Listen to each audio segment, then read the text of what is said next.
Hello, I am Udita, and welcome back to Satisfactory. This is my 1.0 playthrough where I attempt to load balance all of my factories throughout the whole game. Why? Because for some twisted reason, I find this fun. In the last video, I was able to get coal power up and running. I now have over 3,400 megawatts of power, and I don't need to pick up leaves to keep it going. Today, I'm going to tackle the rest of the milestones, a few MAM upgrades, and start encased industrial beams and motors. I'll be sending off the space elevator to complete phase 2 at the end. The coal is flowing and we are making power. So everything is staying on nice and steady, just what we like to see. So now that we've got some more power, let's go ahead and head on back and get some more things started. Back at home base, I want to take a look at the MAM. So I want to kind of go through this and see if there's any more that we can unlock. So we're definitely going to do that one. Let's see if there's anything else we can grab. I want to get this started, but let's see if there's anything else first. I'm also just going to set up a real basic Caterium setup to get some quick wire so that I can get the smart splitters and the power switches. We can probably unlock this and that'll be nice. That won't be for a while. I'm also going to set up just a really basic quartz and silica setup so I can have some of that whenever I need it, and I don't have to handcraft any more of that. And then this right here I actually need to do pretty quickly because that's going to help me out with the next thing I want to do. Alright, let's unlock what we can. Time to go on an adventure.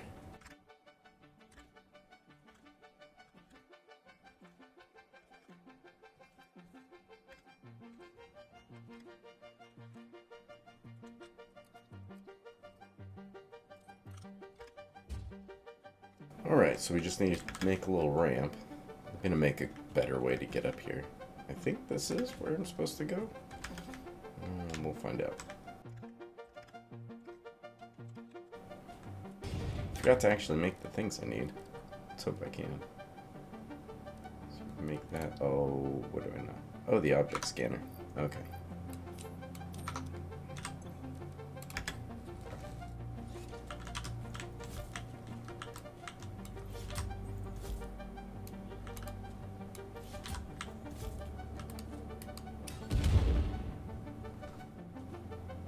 This is a very hidden cave, so if you're wondering where exactly it is, it's right on the edge of this thing, which is right above.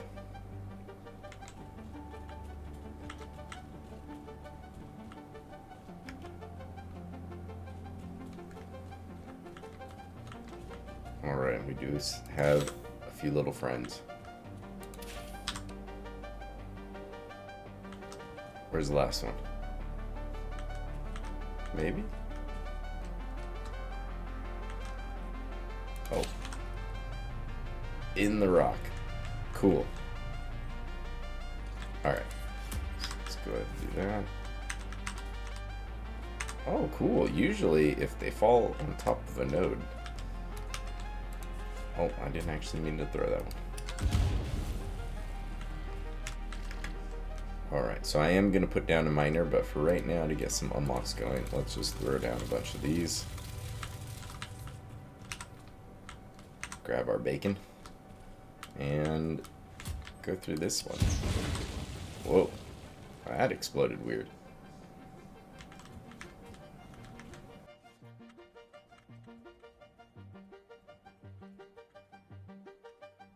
Usually they're back over there. Are they over here? Oh, that's scary. These are like really buff little ones. Oh shoot, there they are. Okay. I think they get stuck back there. And so I'm just going to slowly knock them all out. Normally the little ones only take one shot each, but these ones take 3. So I really don't want to try to fight them hand to hand, to be honest. Okay. I think it's just 3.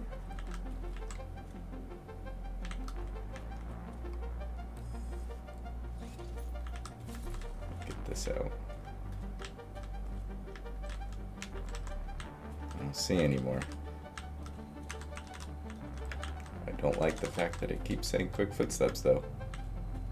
Well, let's just get this and run.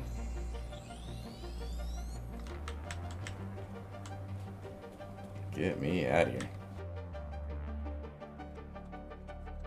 And you know what? If they ever spawn again, we can decide if we want to go after them. But for now, we'll just plug it back up. Alright, so in here, let's go ahead and grab us a man. Because this is impure, they mine super slow. Only 20 a minute, that's why I placed 5 of them.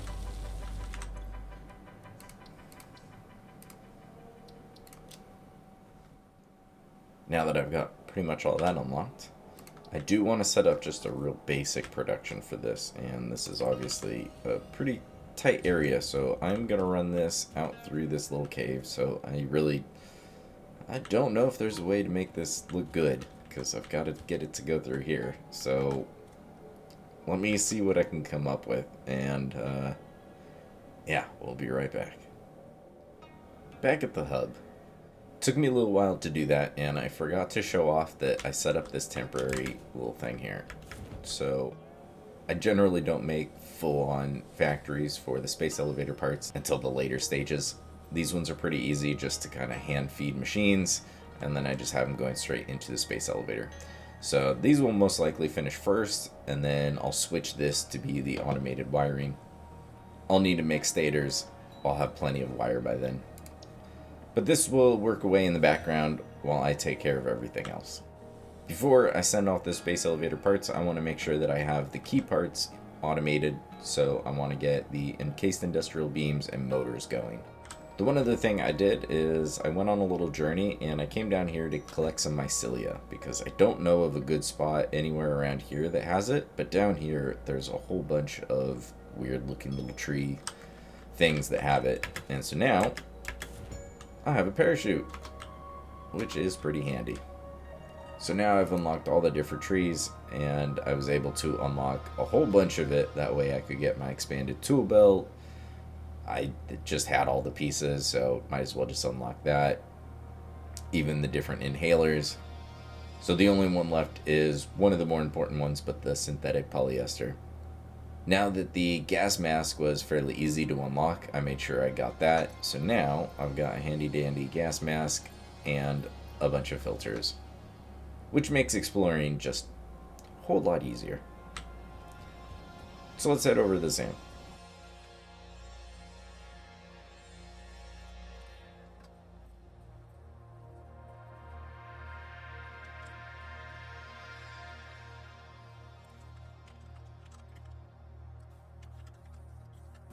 So like I said, real simple, real little setup. The only thing I can really automate right now is the reanimated SAM. Because if we take a look at the actual recipe, we've got the reanimated SAM. It's used in the SAM fluctuators, but unfortunately I can only make them in the crafting bench. I'm going to need a manufacturer, and that is in the next phase. So for now I'm just going to collect a whole bunch of the reanimated SAM, and at least I'll have a storage container of that built up, so when I do need those, I can craft them up pretty easily.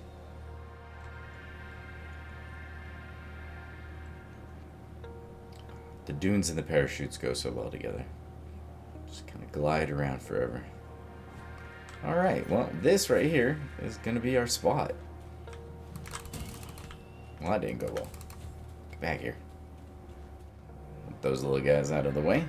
This is going to be the spot right here. So I actually only need one of the coal nodes. So if we ping the map for iron, I've got some way down here. I've got a bunch over here. There's also limestone and copper. So I have all the other parts that I need in this weird little crater right here. So I'm going to create a bus and bring those items over to here. And then we're going to make the encased industrial beams and the motors here. So let me get the base of this stuff done, and I'll be right back.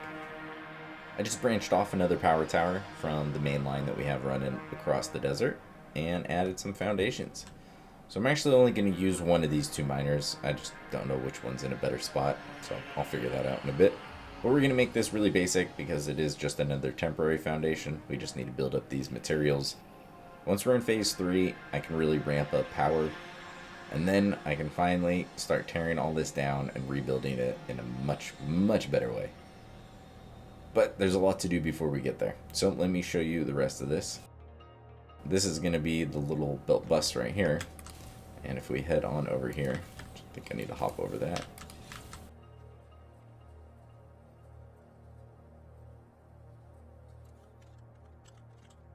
Here's the rest of the nodes that we need. So there is the limestone. Here are the 2 iron nodes because I need just more than what I can get out of one with Mark III belts. And then there's the copper. I only need a little bit of wire for the stators, but that's an impure node, so it's a pretty good use for it. So I just need to build these up, and we're going to plug them into here, and those are going to get bussed over to the main platform. That way most of the manufacturing is done just a little bit closer. Alright, so let's go ahead and just add a ladder to make things a little bit easier. Alright, so I actually think I'm probably going to need to use a little bit more space.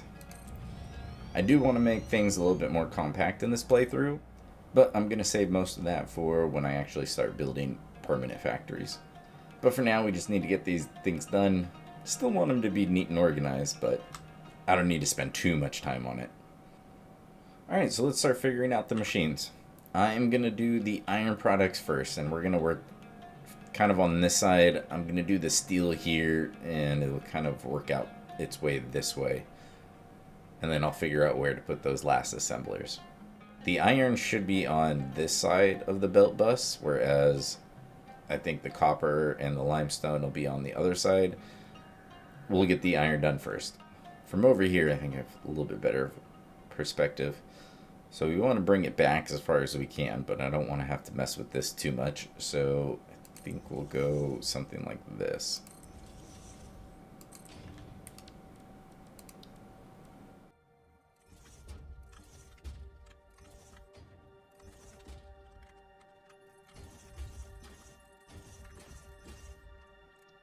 The total amount of iron ore I need is 277.5.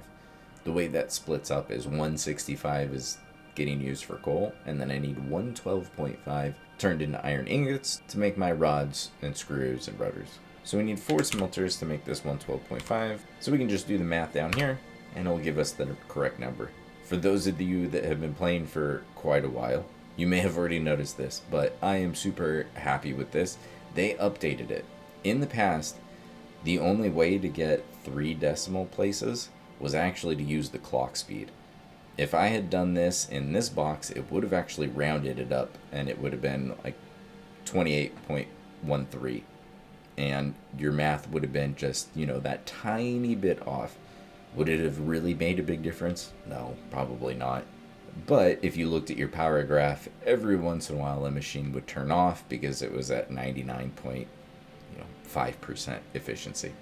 But thankfully, now they updated it so that you'll get the most accurate number in either one of these fields. So you don't have to do that long math in the clock speed every time like I did in my last playthrough, which is just super cool. And now we can copy and paste. So now this is where the load balancing starts to get fun. And we're starting off fairly easy. So we've got 112.5. Usually I try to avoid decimal places in load balancing because that just complicates things. But in the early game, it's not too bad to figure out the ratios. So it's not super obvious when you look at the kind of final products. But if you break it down into what each of these need as far as iron ingots go, out of the total iron ingots I need to make rotors, the way the breakdown goes is you're going to need 4/9 of your ingots to go to iron rods, and 5/9 of your ingots to go to cast screws. And this is probably where most people start to go with manifolds, and I completely understand. But let me show you, it's not too bad to set up. So if we need to deal with 9s, thankfully with powers of 3, that's really not too bad. So it's a Mark II into here, because that's going to be the 112.5. From here, we need to split it one more time. From this one, we need to use all 3 outputs so we can break it into thirds. And then one of these, we need to break that third into more thirds. But the other 2 halves, we don't need to touch. So let's go ahead and put this one facing this way, and we'll put this one facing this way. Alright, so let's go to straight mode. We've got 1/3, 1/3, and 1/3. So in other words, we have 3/9, 3/9, and 3/9. So now this one has 4/9, this one has 4/9. So now we just need to use this last one. So we're going to put the 5/9 on this side. Now that we have them split between the 5/9 and 4/9, which is 50 going to iron rods and 62.5 going to the screws. So let's deal with the screws first. To do that, I'm going to need 5 constructors. So we're going right into some more load balancing. So to get this started, let's go ahead and just place a merger right here. And this is where the 62.5 is going to go, so we need to make sure we're using Mark II. And we'll just plug it right into the side there. From the merger, we need a splitter, so we'll go ahead and place 1 splitter here. So that's going to split it in half. So I need 2 more splitters, so let's go ahead and place 1 here. And then 1 is going to go right, let's see, where is this lined up here? Okay, right in the middle of that one. So this one needs to be Mark II because we're plugging in 62.5. So this is going to get the 62.5 plus 20% is the way a 5-way split works out. We need to split this in half, so we can use Mark 1. So we can use Mark 1 for both of these. Let's go ahead and place our constructors so this makes sense. So this splitter is splitting to 3 different machines, so we can go ahead and just plug these up. So there's 3, and then we need 2 more. 1 and 2, and then this splitter is getting both of these. And that last one, the very 6th split, is going back into that initial merger. And this is how everything gets distributed evenly between all 5. And luckily for me, these machines were all at 100%. Nice and easy. And to merge these up, I'm just going to send them all into the very center, and they'll come out that way. Each machine is outputting 50 screws. That means this belt needs to be Mark II. Same with this one. All the rest of these can be Mark I.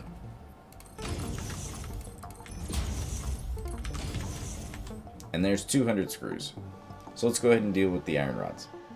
So the iron rods are going to be coming out from here, so we can go ahead and just bring them out to here. And let's just line up the 4 machines here. Let's see, just so we can get the spacing right. Okay, so we need that much space for the belt to get out of there. So let's go ahead and place our 4 machines, and I think that should be plenty of space. Alright, so that means that needs to go there. Does that still fit? Oh, it does.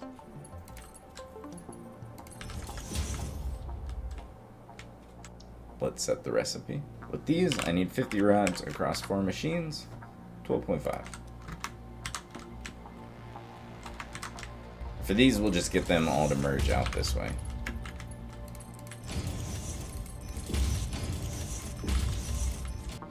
Let's go ahead and knock out the copper because that's going to be really simple. So we just need 2 smelters.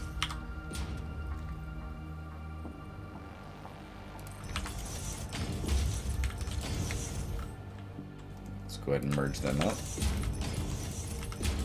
And then we're going to immediately go right into a splitter.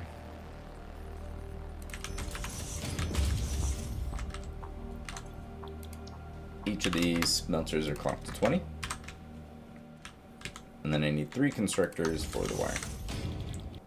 I need 80 wire across 3 machines. Ah, yeah, that's beautiful. In the past, it would not give you that extra digit. So nice.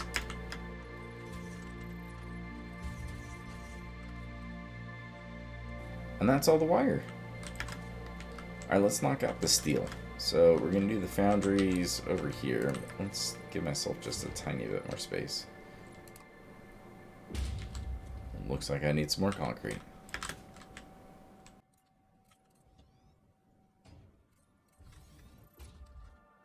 Alright. Alright, well, I think we'll just delete this one. This just gives me a little bit more space. And let's go ahead and turn this one. Bang. That way. That looks good. Okay. Let's do some foundries. I need 4 foundries for this. And the tricky part is the spacing. So I think these each need to be separated by 2. Let's see. That looks right. Yeah, I don't think you can do it any closer. Alright, so these 2 could actually be next to each other, but we'll just separate them all the same.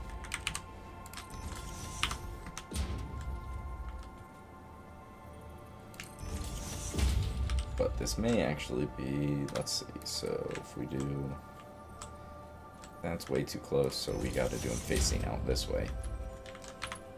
And let's see, so that needs to be, so where's the, okay.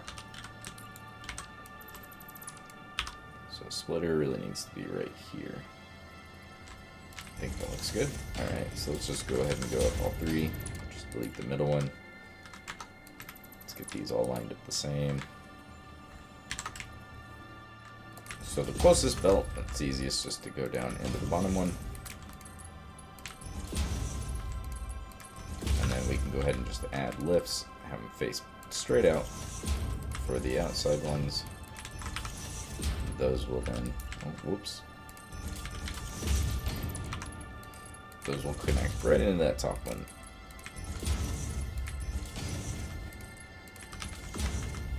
And then to bring it all together, let's see.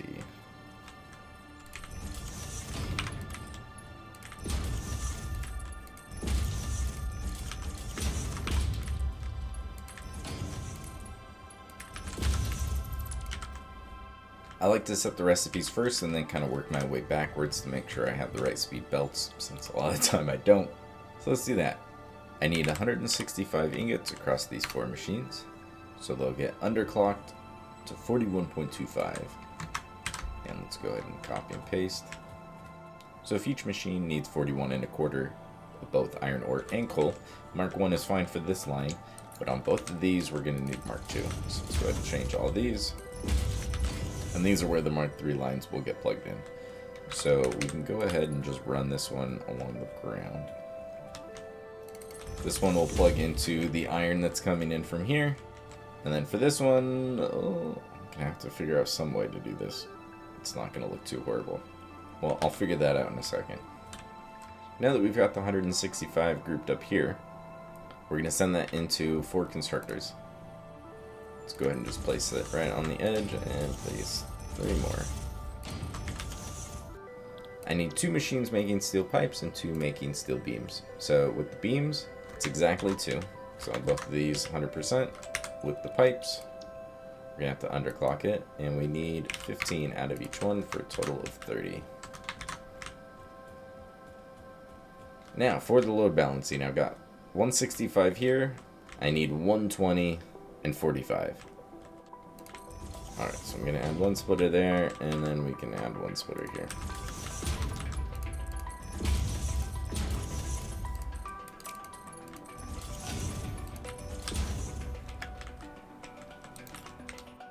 Alright, so I accidentally muted my mic, and I have to go back and find out where exactly I muted it. So I'm going to come back and change this to be a smart splitter. The way this is going to work is 165 is getting plugged into the smart splitter. So since I need 120 going here, 45 going here, without creating just a crazy amount of load balancing, I can use a smart splitter to get around it. It's not my favorite solution, and I'll show you why. So we have 165 on this belt, but it's a belt of 270. So that means we're only filling up 61% of it. So there are going to be some pretty large gaps. It's not going to be anywhere close to being full. So having this belt be so empty causes 2 issues. One, because it's so empty, there's just going to be large sections of gaps. And those gaps will eventually transfer over to this 120 belt because it's so empty. If this was closer to, 90 or 95% full, you could probably do this and you wouldn't have any issues. or it would be, 99% efficient, and it would be pretty close. The other issue is with a Mark II and a Mark I belt, those speeds combined are only 180, whereas this is 270. So if I have a whole bunch of items that are coming all at once, it's going to send more items through the overflow than I want, just because this can't grab nearly as many when they come all at once on such a fast belt. I hope that made sense. The way I get around it is I split this belt into 2 speeds. So if a section of the belt is the same as the first one, it's going to be able to make up for those gaps. And then I can still limit it down to the 120. Now the thing I like about load balancing is it keeps all of the belts moving and you don't have that stop-start kind of stuttering.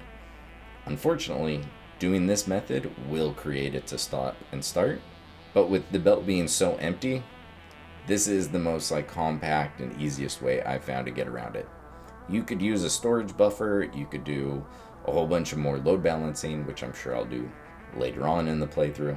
But for right now, this is a nice simple solution to still get the load balancing to work. Last but not least, I need 4 assemblers. Unfortunately, I don't have all of the parts, so I'm going to have to go grab a couple more rotors. But I am just going to use this blueprint because it's nice and simple and it's got the load balancing done for me. If you didn't want to space out the machines like I did with the foundries so that the splitters can fit right down the middle, you can fit them right next to each other. You just need to offset the splitters then. So I just have these off to the side. So I'm going to use this blueprint right here to do the encased industrial beams. I actually just realized I need 6 assemblers. So I need this set of 2 to do the encased industrial beams. I need another set of 2 to make my stators. And then I need the third set of 2 to combine the stators and the rotors, and then I'll have my motors. So I'm going to go grab the parts and finish this up, and I'm going to show you what it all looks like when it comes together. Whoops.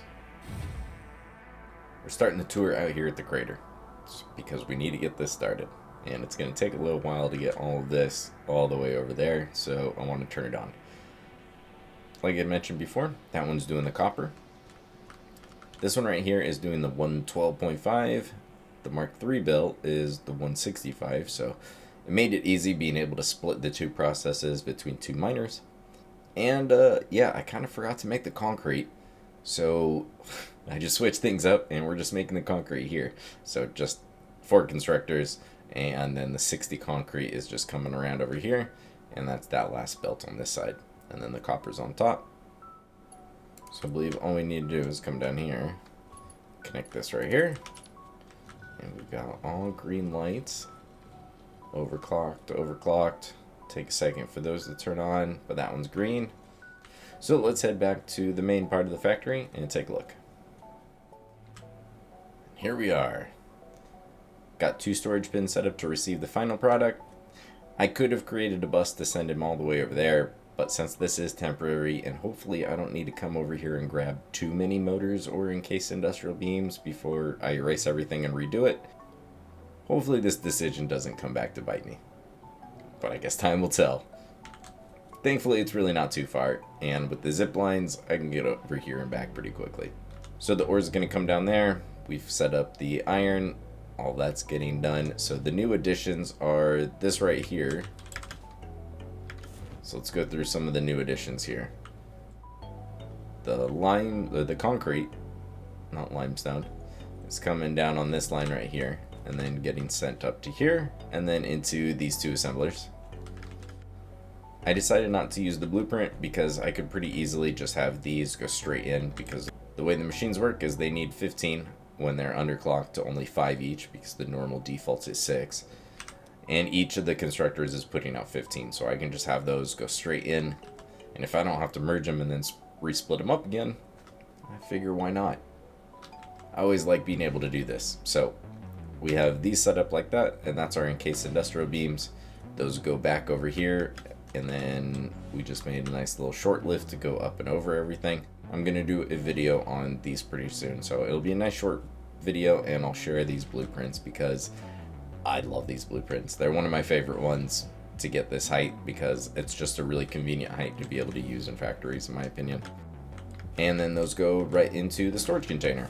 So for the rest of them, let's see. So the other new additions, we've got the 2 assemblers here. These are both clocked to 100%, making the stators. Just needed to bring the wire from these ones around over here, plug it into there. The steel pipes are just merged up together and plug in over here. And then we've got the last sets of assemblers. We've got these 3 right here that are all doing rotors. I needed 10 rotors, so with 3 machines, they're each clocked to 3 1/3. Those are coming over to this one machine.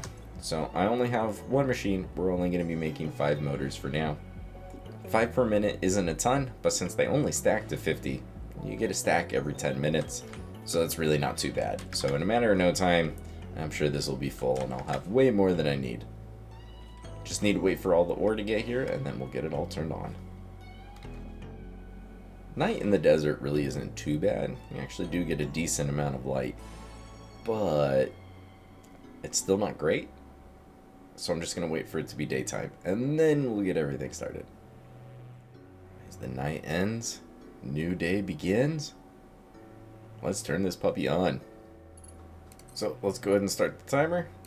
Get these hooked up.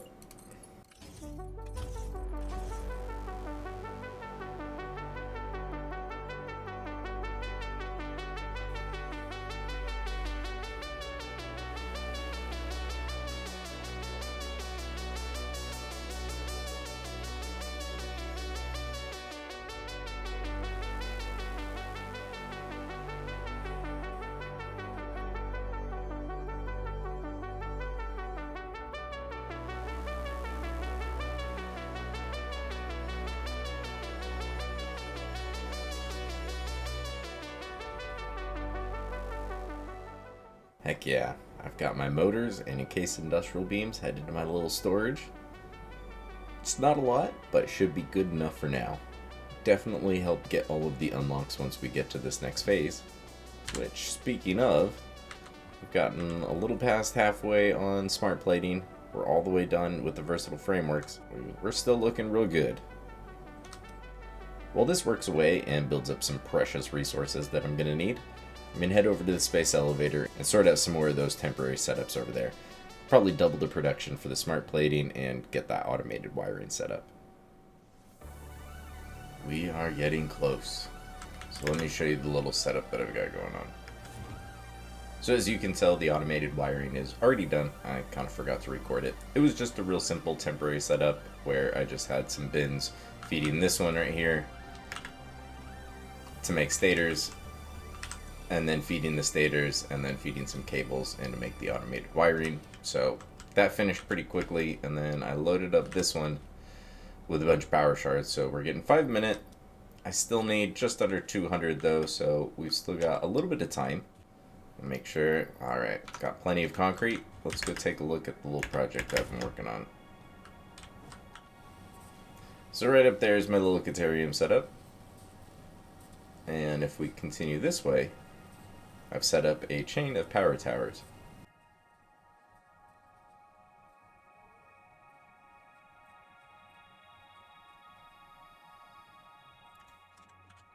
And here we are right on the edge of the Spire Coast.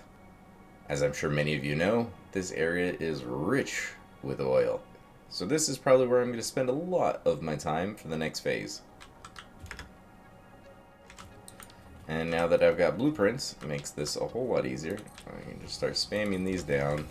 I'm going to give myself a good area to work with. Alright, there's a nice little platform. So this will give me a nice area to work with to throw down a bunch of refineries. This will all be temporary. When you unlock oil, you're stuck with just the really awful default recipes. And I feel like with oil, almost more than anything else, the alt recipes just drastically change the game. So the plan is get a temporary setup for plastic and rubber setup here, and then maybe even some packaged fuel. So I'm just going to use the 2 impure nodes that are just right over here, so I'll create a little bus to bring the pipes over. But at least this way I already have the location and the groundwork set. I've already got power out here. I'm going to wait to create like a real bus to bring things back to when I have a real factory over there and build more permanent factories out here. But I'll be spending a lot of time out here for phase 3. And the zip line gives me a great way to get back and forth pretty quickly. So I'm going to get to work on a little bit more of this, and then I will see you again when I have that smart plating. Alright, 10 more to go. 1,000 smart plating. I should have got that started sooner.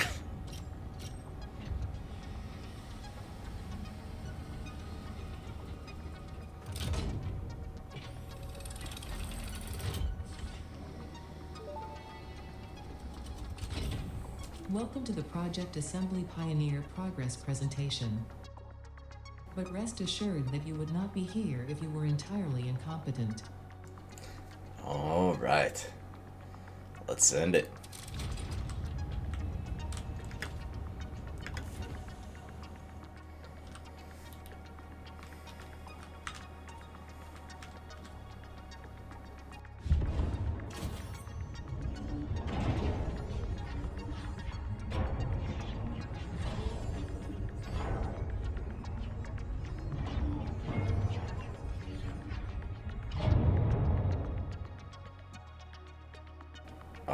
Just so cool. They did such a good job with these. I mean, it was already such a great animation whenever it got placed, but the different phases are just so cool looking. Well done, Coffee Stain. For humanity, for Fix It. For humanity, for Fix It. Well, that's gonna do it for this one. Some good progress. Finally finished phase 2, and now phase 3 is where I think things really start to get more exciting. Oil and trains is always just a fun time. I love both of them. So I'll be doing a temporary plastic and rubber setup, and then probably doing a whole bunch of exploration in the next one. It's finally time to go get a whole bunch of hard drives. So look forward to that, and thanks for watching.